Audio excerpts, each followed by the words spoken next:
Welcome to Bible Story Theater. This is the Prophet Joel.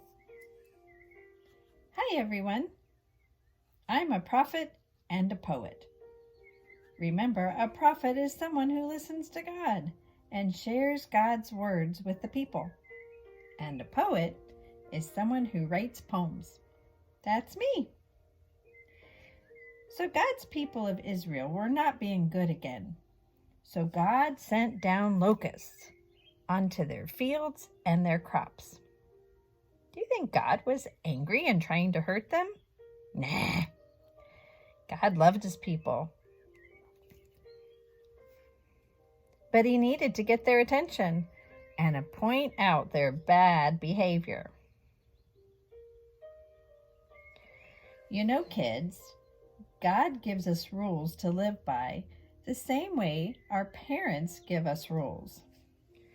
God's rules are called commandments. These rules were not meant to hurt us or to be mean, or so we couldn't do anything fun. God gave us these rules because he loves us. And he knew that they would help us to live good lives, and they would keep us safe and happy. The same reason our parents give us rules. They know better. Their rules are because they love us, and they want us to be safe and happy and healthy. They're not trying to be mean, but sometimes they have to get our attention and point out when we're not doing the right thing. So, God brought locusts and fire and earthquakes to get his people's attention. But then God said, "Return to me, for I am gracious, compassionate, slow to anger, and abounding with love."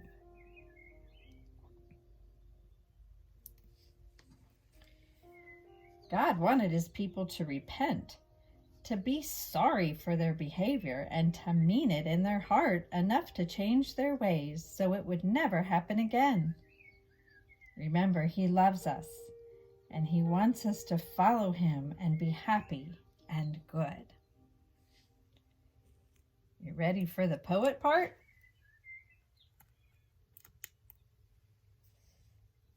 Come on your knees to pray, to say that you're sorry and to change your ways, to mean what you say deep in your heart, and to follow God and to do your part.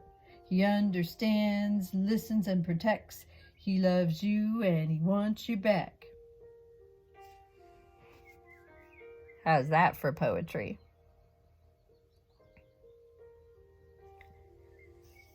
So remember to follow the rules. Follow your parents' rules and to follow God's rules. And if you make a mistake and break one of his rules, repent. Say you're sorry and mean it enough to make sure it doesn't happen again. God will always love you. That's his promise. The